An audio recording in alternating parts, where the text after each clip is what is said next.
18 часот и 55 минути. Ја следите емисијава Македонски корени со вашите домакини Јони Бети Треновски. Почитувани, во наредниве неколку минути ќе разговараме за една многу актуелна тема во Македонија, а тоа е темата Попис 2021.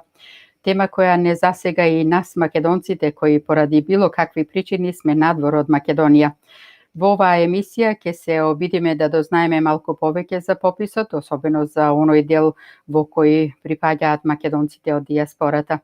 Како што најавивме, во тоа ќе ни помогне нашиот вечерашен гостин, господинот Апостол Симовски, директор на Државниот завод за статистика на Македонија, кого во овие моменти го покануваме да ни се придружи во студиово на Македонски корени.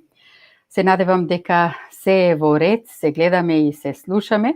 Добро ви утро, господине Симовски, добро ни дојдовте на Македонски корени. Не ве слушаме. Ајде, исклучете се повторно и повторно уклучете се. Сега да видиме. Да, дали не слушаме сега? Да, се слушаме. Одлично. Добро. Одлично. Слушнавте, значи добре ни дојдовте, Бети ве поздрави, да ве поздравам и јас, да ви посакам добре ни дојдовте и да ви се заблагодариме што ја прифативте нашата покана, а со тоа не удоволивте да ви поставиме неколку прашања поврзани со пописот. Се надеваме дека после разговорот на многумина ќе им станат некои работи многу појасни. Се надам. Добро утро од Македонија, добро вечер таму кај вас во Австралија. Да, на располагање сум на вистина да објасниме се она што е нејасно, да овозможиме на наједноставен начин секој кој што се наоѓа надвор од државава да може лесно да пристапи и да биде дел од пописот. Во денешниот разговор ќе се обидеме не навлегуваме во делот на препукувањата од агол на политичките партии, туку ќе пробаме да добиеме од вас одговори на неколку прашања поврзани со пописот и методологијата со акцент на македонците кои се надвор од Македонија, но тука бидете сигурни дека нема да ги забораваме и оние кои живеат во Македонија. Откако председател Пендаровски го потпиша указот и откако излезе во службен весник, новиот закон за попис е веќе во употреба и спрема тој закон ќе се прави закажаниот попис за 1 април, освен ако тоа не испадне дека е некаква си првоаприлска шега, бидејќи тој закон е донесен без консензус на сите политички партии. Господине Симовски, спрема законот за попис, а врз основа на член 17, а во врска член 54 од законот за попис, методологијата за подготовка, организирање и спроведување на пописот во Република Македонија, по која ќе се прави пописот, ја изработува директорот на Државниот завод за статистика, тоа сте вие. Прашање веднаш, кој друг ви помагаше во изработката на оваа методологија? Не, директорот не ја изработува, директорот ја утврдува. А кој ја изработува? Методологијата е изработена во Државниот завод за статистика од стручните лица кои што работат во различни одделенија, најголемиот дел од одделението за демографија, меѓутоа и од другите одделенија, бидејќи пописот по содржина е многу широк, опфаќа делови кои што се од градежништво, опфаќа делови што се од земјоделство, опфаќа делови од економските статистики, така да широк круг на луѓе стручњаци во Заводот за статистика. Ви благодариме за ова појаснување, навистина малку нејасноти имаше околу тоа. Ние предпоставуваме Не, тоа е она која потпишува на крај за да биде утврдена дека е конечна, тоа значи би. Одлично. Господине Симовски, пописот е замислен да биде статистичка операција, а не политичка, и тоа на цела територија на Република Македонија, со цел да се преброи целокупното население на државата заедно со социјалните и економските карактеристики. Во методологијата на едно место е запишано: современите пописи е важен статистички извор за прибирање на индивидуални податоци за населението, домакинствата и становите од најниско географско ниво до ниво на државата. Со пописот на населението се обезбедуваат податоците за бројот на населението и за неговата територијална разместеност, како и за неговата структура според демографски, географски, економски и социјални белези. Основната цел на пописот е да се утврди бројот на населението и неговиот територијален распоред, да се добијат податоци за виталните, образовните, економските, етничките, миграцијските и другите белези на населението. Земајќи го во предвид начинот на кој се донесе законот за попис без консензус и начинот на кој се турка да се спроведе од страна на владата на Заев, очекувате ли овој попис да биде успешен? Ке ги соберете ли податоците кои се предвидени со методологијата или пак можеби стравувате дека овој попис нема да ја отслика реалноста во Република Македонија, а со тоа бројките од пописот ќе бидат искористени само за политички цели, потврдувајќи ја досегашната практика дека владата одработува за туги интереси, а не за сопствената држава и сопствениот народ. Прво вака да се разбереме, кажете на почетокот дека пописот е статистичка операција, не политичка. И да се задржиме на тоа. Ние како институција професионална нема да дозволиме влез на политиката во пописот. Иако такви обиди постоеле и ќе постојат, на крајот на нешата пропаѓањето на пописот од 2011 година беше токму таквите пришли. Значи тоа апсолутно нема да го дозволиме и било какви калкулации политички или поврзани со пописот нека си останат на страна, наше е да ја спроведеме оваа статистичка операција онака како што треба и да прибереме квалитетен фонд на информации врз основа на кој ќе можат да се гледат развојни политики во државата.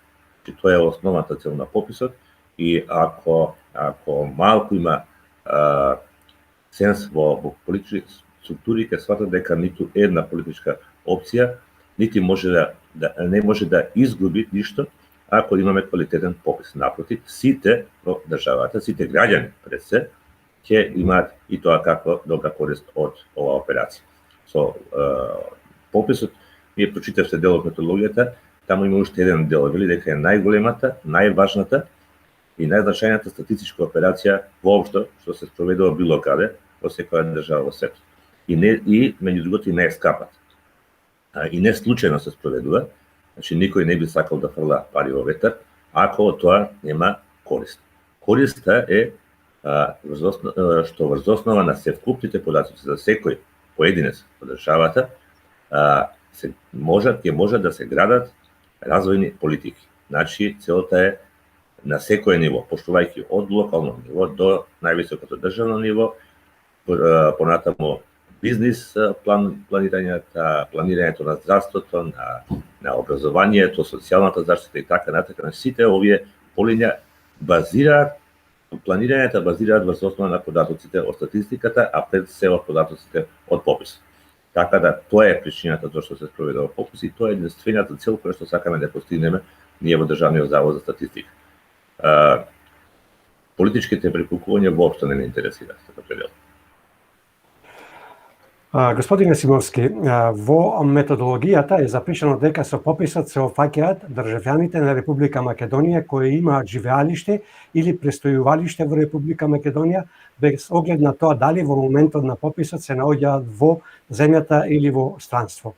Од ова се гледа дека со пописот во 2021 година ќе се прибираат податоци и за оние кои се отсутни, односно за лицата кои се во странство над една година, со цел да се добијат порелевантни податоци за бројот на одселените лица од земјава. Објаснете ни го начинот на попишување на лицата од оваа категорија, бидејќи се споменува метод на само попишување, односно само регистрација на лицата, државјани на Република Македонија, кои во периодот на спроведување на пописот живеат, односно престојуваат во странство. Како тоа се планира да го спроведете? Дали за оваа категорија на лица е припремена посебна онлайн апликација која била достапна за нив и каде ќе ја најдат или односно најдеме оваа апликација? Така, одлично прашање. Точно, и нашите граѓани кои што се наоѓаат надвор државата по било кој основ се предмет на пописот, се единица на пописот, со тоа што можноста за прибирање на податоци на овие лица, прво ќе биде насочено кон само попишување, како што споменавте, преку посебна веб апликација, која што ќе биде расположиво од 1. март на наша посебна веб страница, која се однесува на пописот, мислам дека е попис 2021.mk. Страницата таму ќе биде достапна од 1. март и ќе можат лицата, сите лица кои се наоѓаат надвор државата, а се единици на попис, да ја пополнат. Имато најавувањето е со имейл адреса, се добива код кој што треба да се внесе и автоматски сте вклучени на оваа апликација, каде што самата ве води. Има упатство, кој што е едноставно, мислам не е воопшто тешка за пополнување, ќе видите упатство кое што ве води во секој чекор како треба и што треба да постапите за време на само попишувањето. Клучот за да функционира оваа апликација е секој лице да го запише својот матичен број и понатаму веќе не е никаков проблем за пополнување на апликација. Во Република Македонија по Втората светска војна се спроведени 8 пописи на населението. Сите пописи се спроведени со примена на традиционалниот начин на попишување, по пат на интервјуа од страна на обучени попишувачи на хартиени пописни прашалници. Сега за прв пат имаме комбиниран начин на попишување и помодерна технологија. Попишувачите со компјутери или таблети ќе ги посетуваат домаќинствата и ќе ги впишуваат податоците во нив. Има ли простор за манипулација на ваков систем? Напротив, сите простори за манипулација на овој начин се избегнуваат. Што подразбира овој комбиниран метод? Значи, тоа е еден посовремен и како што самите рековте, совршен метод од оној традиционалниот метод. Има и уште еден кој што би бил најсовршен, меѓутоа за жал се уште не се исполнети тие услови да се таков попис проведе. Тоа е попис базиран исклучиво на регистри. Меѓутоа, комбинираниот метод овозможува прво подразбира истовремено попишување класично на терен, како што беше случај и во традиционалниот метод, но во исто време користење на податоци за секој лице кои се наоѓаат во одредени бази на податоци во државна собственост. Значи, тоа се базите на податоци за Агенцијата за вработување, базата на податоци за Управата за јавни приходи, базата на податоци за Фондот за пензијско осигурување, базата на податоци од Министерството за образование, базата на податоци од Министерството за труд и социјална политика, базата на податоци на Агенцијата за катастар и податоците кои што се наоѓаат во Државниот завод за статистика, а се резултат на редовните статистички истражувања што ги водиме во текот на годината. Значи, овие податоци се од помош, фактички, и секој податок што се наоѓа во овие регистри е проверен, точен и документиран. Значи, без никаква потреба да се сомневаме во квалитетот на тие податоци. Со внесувањето на единствениот матичен број на граѓанинот во компјутерот, во таа апликација, автоматски се поврзуваат апликацијата со базата, од каде што за оние прашања за кои што постојат одговори во овие бази, се преземаат. Значи, нема потреба воопшто се прашува за тие. Примерно, ако некој е ученик во основно образование, го има регистриран во базата на Министерството за образование и наука, таму, значи, е потврден и документиран овој податок. Нема потреба воопшто прашуваат се дали тоа дете учи во основно образование, бидејќи го имате тој податок документиран. И слично и од другите податоци. Ова дава можност прво пописот да биде да трае пократко, значи побрзо да се завршува целата операција, и она што е многу важно да дава многу поквалитетни податоци. Понатаму, втора голема разлика од претходните пописи што се спроведени кај нас, е што сега не користиме хартиени прашалници, туку како што споменавте, ќе на терен ќе се оди со персонални компјутери, лаптопи, и на кој што е вградена оваа апликација, кои што се конектирани директно со базата на податоци. Значи, има таа комуникација и тоа двонасочна. Како она да се преземат податоците од овие бази, така исто така и да се испраќаат назад во базата каде што се чуваат податоците од пописот, што оневозможува кај попишувачот да има за цело време трајање на пописот било каков податок за било кое лице кое што било предмет на попишување. Значи, и да сака попишувачот не може никому да даде ниту една информација за она што попишал претходно. Што не беше случај кога беа хартиени прашалници. Значи, безбедноста е максимална. Ова комуникација со базите исто така е со највисоки безбедности стандарди воспоставена и никаков упад, било каков хакерски упад е оневозможен, така да уште една она безбедносна мерка која што не дава можност за било каква манипулација. Трето што е најважно, кога користите компјутерска технологија, секое влегување, упаѓање во системот се регистрира. Значи, и да има некаков случај, дури еве имаме фаза на обработка, било кој од нас кој ќе бидеме вклучени во таа обработка, секое влегување, секое менување на состојбите се регистрира.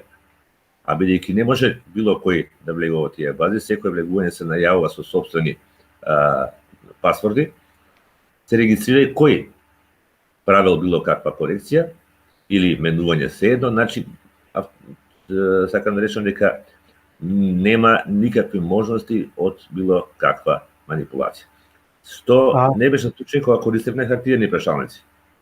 Имаше некои заштити, се разбира, на таа хартија која се користеше да биде, не знам, со некако воден жиг или посебно направена, меѓутоа можност за фалсификати колку што сакате. Овдека нема никаква можност.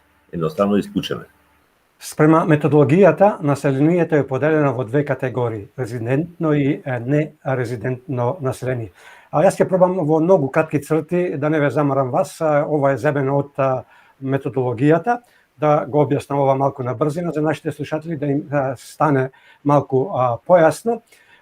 За нашите слушатели, како што реков, да ми објасниме на кратко дека сите оние кои имаат постојано живеелиште во Македонија, без оглед на дали за време на пописот се или не во Македонија, понатака странците кои престојуваат во Македонија повеќе од една година, па лицата кои имаат место на живење во Македонија се наоѓаат во странство помалку од една година, спаѓаат во резидентно население. Тука спаѓа и уште неколку категории, да не ги набројуваме сега сите, а во групата на нерезидентно население спаѓаат лица кои се државјани на Република Македонија, кои за време на пописот престојуваат во странство подолго од една година поради работа или друга причина, како и членовите кои престојуваат заедно со нив.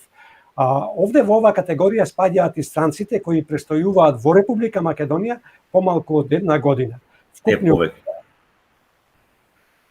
Во резидентно население? Не, во нерезидентно, оние една година.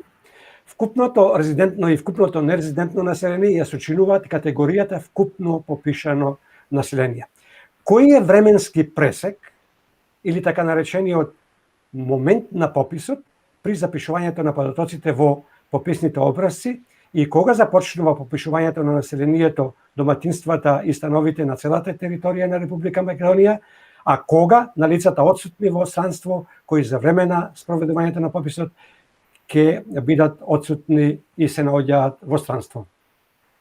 Добро. Значи во статистиката која се спредува попис и било кога се собираат податоци за било која состојба, постои така наречен критичен момент. Овој поим подразбира дека податоците се собираат токму за тој момент кој што се нарекува критичен. Во случајот на пописот тоа е полноќ помеѓу 31 март и 1 април. И сите податоци се собираат токму за состојбите на овој момент.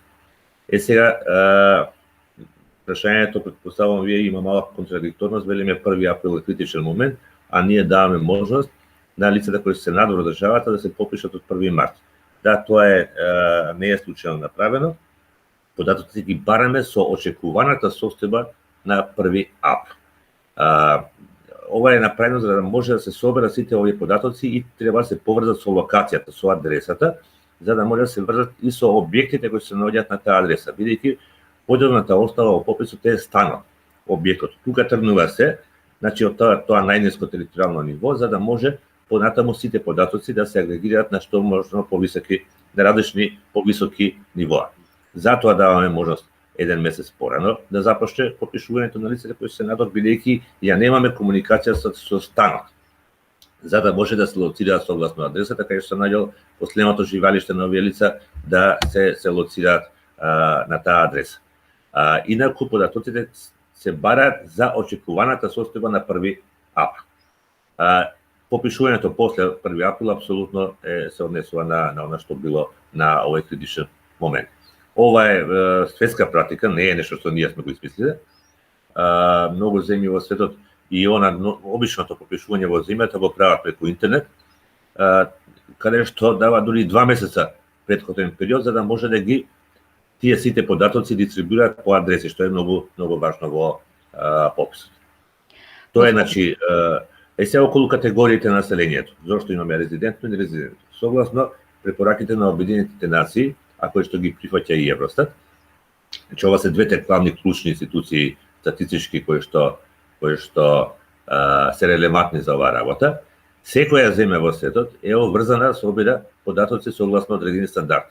Он е главен стандард за сите земји е така нареченото резидентно население или вкупно вообичаено, како најправилно треба да се нарекува. И тука се дефинирани до последен детаљ кој се влегува во оваа категорија, она што го прочитавте вие. И ова важи за сите земји во светот. Одредени земји кои што имаат, како што е нашава, проблем со емиграција, можат да собираат податоци и за лицата кои што се наоѓаат надвор од државата подолго од година дена, подолго од една година. И целта на прибирањето на овие податоци е токму, она што го кажавме на почетокот, да добиеме сознание колкав е тој број, да добиеме сознание во кои временски периоди биле главните миграциони токови, од каде потекнуваат овие луѓе, во кои правци заминале, да ги видиме нивните економски, социјални и други карактеристики, за да може државата да планира развој во самата држава, барем таа миграција која што за жал е голема, се намали или стопира и зашто да не, да се ствараат услови оние кои што се наоѓаат надвор да почнат да размислуваат за враќање назад во државата. Дај Боже, така ќе мора да побрзаме со прашањата. Нема проблем. Господине Симовски, дали има некој услов кој треба да се исполни од страна на лицата од оваа категорија, се разбира заедно со нивните семејства? И дали може сосема друго лице да ги даде податоците? Што станува со оние лица кои се во странство повеќе од 12 месеци, а немаат место на живење во Република Македонија? Што станува со оние на кои им е истечен рокот на важноста на личната карта и што станува со оние кои се во странство, а не се само попишале? Вака, значи, лицата кои се наоѓаат во странство, за да може да се само попишат, единствен услов да се државјани на Македонија. Значи, и да имаат, како што стои таму, соодветна адреса во Македонија. Живеалиште. Се започнува со впишувањето на единствениот матичен број. Значи, ние не проверуваме дали имате важечки пасош или не. Нема потреба од тоа. Битно е да го имате вашиот единствен матичен број и на тој начин, со вашето внесување во апликацијата, може да се приберат податоците. Нормално, како што споменав, веднаш се контролираат сите бази на податоци. Имаме во нашиот случај целата база на државјани која што е вклучена за пописот, така да може да се проверат сите работи. Зошто не смееме, тука читам и прашања од вашите слушатели, да собирање податоци за лица кои што немаат македонско државјанство, а се македонци по род, а се наоѓаат надвор, се разбира, од државата. Заради тоа што во тој случај би било мешање во работата на другите држави. Значи, секој е чест на тие луѓе, меѓутоа немаме право, согласно сите светски стандарди, да собирање податоци за некој кој што не е ваш државјанин, а се наоѓа надвор од државата. Тука ќе ве прекинам, Мирика, ме се чини дека бидејќи македонците имаме таа среќа што имаме двојно државјанство. Не, за двојно државјанство не е проблем. Не е проблем. Битно е да имате само наше државјанство македонско. Дали имате двојно, тоа не е проблем да бидете дел од пописот. Па затоа што би се чини дека рековте дека тие немаат право да се Не, немаат право оние што немаат македонско државјанство. Добро. Само тие што немаат македонско. Оние кои што немаат, имаат, ама немаат, све имаат, ама немаат живеалиште во Македонија? Ако имаат македонско државјанство, тие би требало да бидат дел од пописот. На крајот се проверува тоа. Ако ги има во базата на државјани, тогаш не е никаков проблем. Ке продолжиме со разговорите, ќе има многу прашања, ми тоа не можеме да навлеземе во прашањата на гледачите и на слушателите, затоа што ќе ни фати 2 недели да одговараме. Сега Ќе ве замолиме ако можете во пократки црти да ни го објасните методот на попишување од моментот кога попишувачот влегува во домот и сега го прашува и како оди тоа, значи тој момент само, не прашање по прашање, него методот. До завршна фаза. Не, значи исто се наместо хартија само што се отвора компјутерот и прешалникот електронски. Се останато е идентично. Се започна со прашањето за зградата, преку станот е појдомната позиција за попишување, па податоци за станот, па се оди за секое лице што е во домаќинството податоци и на крајот податоци за условите на домување и начинот на живење на домаќинството. Тоа е структурата на прашалникот во принцип. Тука се споени 3 прашалници во еден. Прашалник електронски. Добро, ќе ги помени сите прашања, не ми беше тука работа. Да, ќе ги помени сите прашања и на крајот со внесувањето на последниот одговор кој се однесува на домаќинството, ајде онака грубо кажано со притискање на ентер, овие сите податоци одат во базата во заводот и не се чуваат повеќе во компјутерот. Токму така. Колку мина влегуваат попишувачи? Во принцип еден, само таму кај што има мешани средини, кај што не можеме да лоцираме каде во кој стан живее какво лице, од која етничка припадност и слично, може да одат по 20. Кој го проверува попишувачот?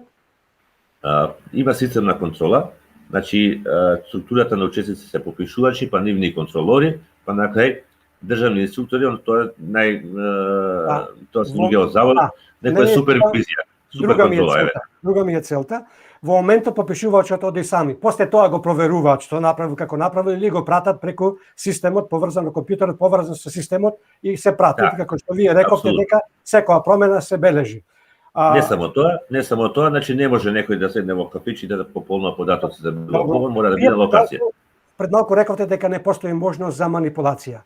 Што станува доколку во моментот кога попишаниот го диктира бројот на личната карта или МБГ, единствениот матичен број, попишувачот намерно прави грешка, нема да се прифати затоа што нема да се направи, немаш да го пронајдат со тоа?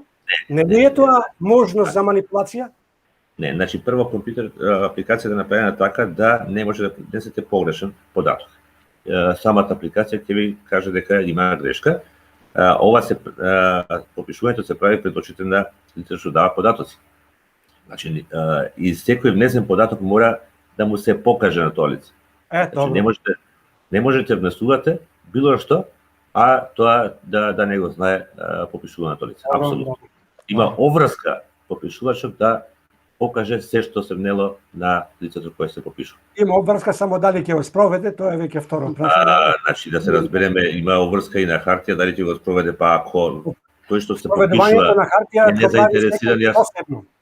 Овде малку поинаку е. Не, и овде секој посебно. Прашањата го потполнуваш и го праќаш, или го земаат после тоа. Нема подпис има на крајот твој, дека ти лично си го подпишал тој.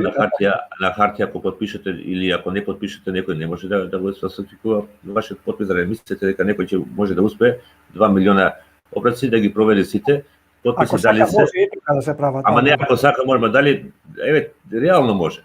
Да, може. Па може, ама за тоа ќе треба 5 години. Ајде да продолжиме со прашањата. Во пописниот електронски формулар сигурно има прашање и за државјанство. Како е тоа регулирано? Има ли графа со одговор кој има 3 коси црти или овој пат како долику? Значи, така. Постои прашањето на државјанство. И вели вака, има 4 можни одговори. Те државјани на Македонија, те државјани на Македонија и на друга држава, па да се наведе која држава, те државјани само на некоја друга држава и дали се лице кој што нема никакво државјанство. Ова се за оние така наречени апартиди кои што има многу малку, тоа се лица од пониски социјални слоеви, бездомници и така натака, кои се регистрирани во државата и за кои што има и последна техника на попишување. Значи, ова се можните одговори, нема ништо од ваков тип како што споменав. Господине Симовски, имајќи го во предвид начинот на кој го смена името на државата, за мнозинството новото име не е прифатливо. При попишувањето на прашањето каде сте родени, односно земјата на раѓање, ќе стават Република Македонија. Како ќе се справите со тој проблем, бидејќи ако попишувачот го напише новото име на државата, во тој случај прави прекршок, нели, бидејќи не запишал онака како што се изјаснал попишаниот? Не пишува ништо лицето што се попишува, туку бира одговор. Така да со кликањето на одговорот се презема автоматски. Во одговорите проверивме дека постои само името на државата со новото име, нема опција друга. Па тоа е уставно име, се што да правиме.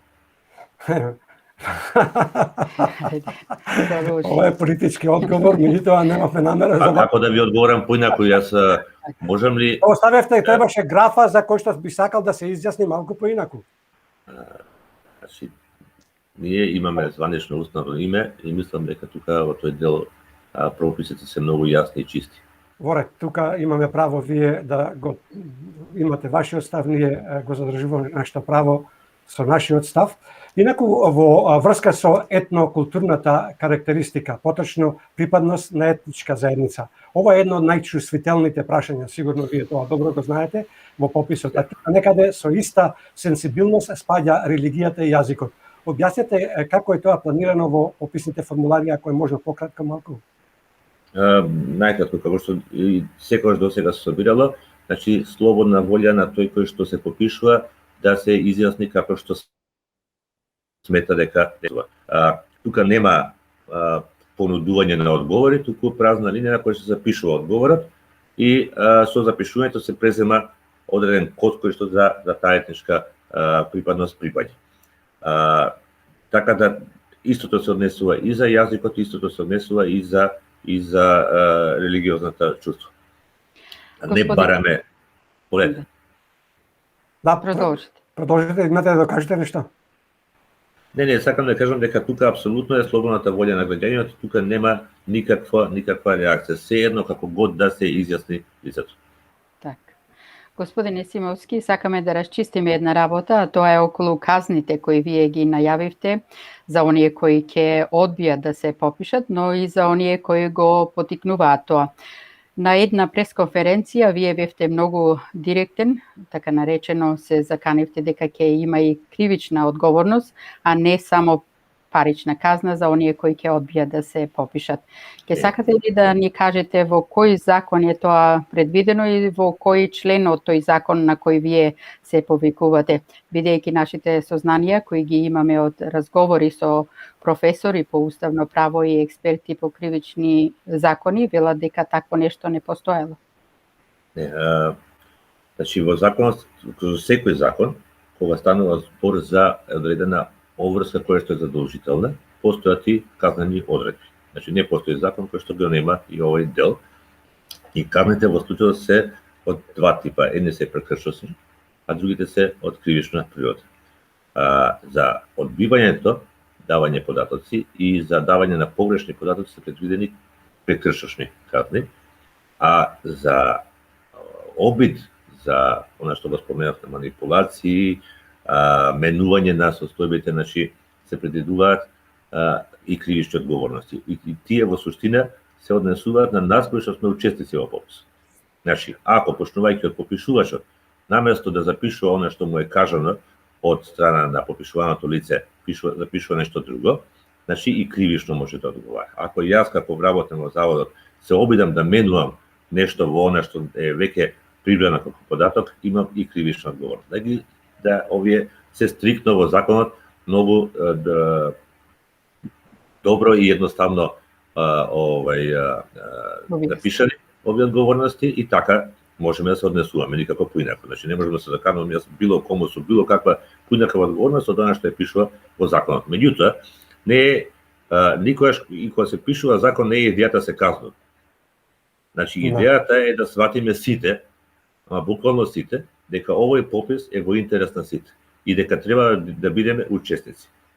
дека ако не учествуваме во пописот од било која причина, нека е тоа политичка, нека е тоа било каква, ние само губиме самите, ама губиме сите заедно. Значи, ние 20 години немаме попис проведен. Значи, оваа држава тоне во кал и поради тоа што немаме таков тип на податоци. Еве размислете, вака, вие се бавите со различни бизнеси, секој од вас таму. Дали ќе инвестирате некаде ако немате информации претходни дали таа ваша инвестиција ќе се исплати или не, ќе имате можност да најдете работна сила соодветна, не знам, пласман, комуникација и така натака. И па сега 20 години без ваков податок веројатно влијаело поприлично многу за обемот на инвестиции во државата. Од било кого, дали станува збор за од домашни компании, дали станува збор од странски и така натака. Значи, ни требат и како. Замисли уште 10 години да ги немаме податоци. Тогаш ќе потонеме во калта до гуша. Токму така, вие неколку пати ова вечер ја кажавте дека пописот е и како важен за една држава и на сите му е јасно тоа. Меѓутоа не би рекол дека ми на сите јасно. Не, на сите му е јасно, меѓутоа начинот на кој што е донесен законот прави една забуна и тука се отвора врата, една широка врата за можност за луѓето да се сомневаат, да се бунат, затоа е тоа така. Може би требаше една поголема јавна дебата да се направи за воведување на законот, за промена на законот. Ние не сме ова вечер да говориме за тоа, бидејќи не сме ни правници, не сме ни упатени во таа тематика, меѓутоа од она што го пратиме, на вистина законот некако е донесен без консензус и сфрлени се амандманите не само на опозицијата, туку и на левица, така да не навлегуваме во таа тематика, затоа што е долга и широка. Имаме уште едно прашање кое што е многу важно да ни го одговорите. Се работи за поранешната директорка на Државниот завод за статистика, Благица Новковска, која вели дека методологијата ова сега што е не е добра и се огревира да се одложи пописот. Таа вели дека со оваа методологија се легализираат сите дивоградби со социјалните, демографски и економски податоци кои се нарекуваат податоци во бази на податоци и дека во иднина ќе биде злоупотребена. Новковска исто така очекува дека пописот ќе биде запред и со тоа ќе се направи простор за добра подготовка. Новковска за прекинувањето на пописот во 2011, бидејќи вие тоа го спомневте дека поради политички препукувања или интереси е прекинат, меѓутоа таа изјави дека поради непочитувањето на методологијата во 2011 година, затоа таа како директор на Државниот завод за статистика одлучила да го сопре пописот. Може би имало и политички препукувања, меѓутоа таа цврсто стои на тоа дека ради непочитувањето на методологијата. Методологијата може да биде одлична, како и вие сега што велите, меѓутоа ако не се почитува она како што треба, вие сте спремни и понатака да одите со крај на попишувањето или и вие ќе рече чекаме, вас ова не го пропишавме, не го подпишав овој документ така да се води, ќе го прекинете или вие пописат ако така тргне работата? Вака, господја Новковска е последниот човек кој што има право да каже било што за пописот. Зошто? Заради тоа што е единствениот директор на било која статистичка институција во светот што не успеала, што почнала, а не завршила попис. И да, точно е во право е господја Новковска дека пописот пропадна заради непочитување на методологијата, ама таа ги отвори вратите за влегување на политиката во попис. Зошто? Заради тоа што дозволи со тој закон во 2011 година пописот да не го спроведува Државниот завод за статистика, туку да го спроведува политичко тело наречено Државна пописна комисија, кое што беше составено 25 политичари. Така да за тоа кој и како е виновен за пропаѓањето на пописот нека размисли доволно господја Новковска, она што сега гарантира дека нема и покрај сите овие политички прекупувања влез на политиката во пописот е бидејќи не го спроведува политичко тело пописот, туку Државниот завод за статистика, кој што е стручна институција, стручна државна институција. Тоа е првата и најголема брана на овој дел. Дали ќе се почитува и методологијата или не, ние одлучуваме. Значи не одлучува политичко тело. Проблемот е што тогаш одлучуваше политичко тело кое што дозволуваше да не се почитува методологијата. И затоа и пропадна. Затоа реков јас политиката беше причина за пропаѓањето на пописот. Сега на овој начин се затворени вратите на влијанието на било која политичка опција, да се разбере. Тоа што А дали ќе било легализација на дивоградбите кои се наоѓаат во базите на податоци. Ако е дивоградба документиран податок, ако вие сте собственик на нешто и тоа стои таму во одредена база, документирано со сите документи кои што се потребни за тоа, и тоа ако е дивоградба, јас тогаш изјавата лична е најверодостојна за било што. Значи јас можам да кажам дека поседувам како што да половина Сиднеј, а не сум ни стапнал во животот, само камоли да поседувам нешто. Ако е на изјава, така, меѓутоа, ако побарате документ за тоа, немам апсолутно никаков доказ. Смешни се тие изјави и правдања за својот неуспех, и то не се, секој си знае што говори, како говори. Секој нека си одговара према Така. Задоволство причини вашето учество во Македонски корени, господине Симовски. Верувам и нашите слушатели со внимание ни слуша и разбра директно од прва рака за се она што беше нејаснотија околу престојниот попис. Ви благодариме, посакуваме успех да делувате реално, како што и говорите реално. Ќе ви посакаме убав остаток од викендов, пријатно до слушање и довидување во некоја наредна емисија на Македонски корени. И моја желба. Да, povedете вие. Благодарам за можноста и уште еднаш апелирам сите да земе учество во пописот. Една моја желба на крајот,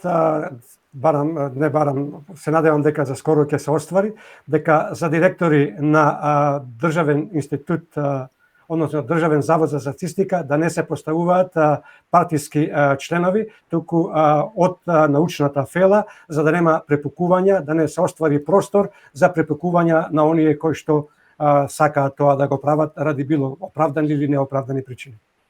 Добро, еве за ваша информација, јас сум 30 години дел од оваа институција.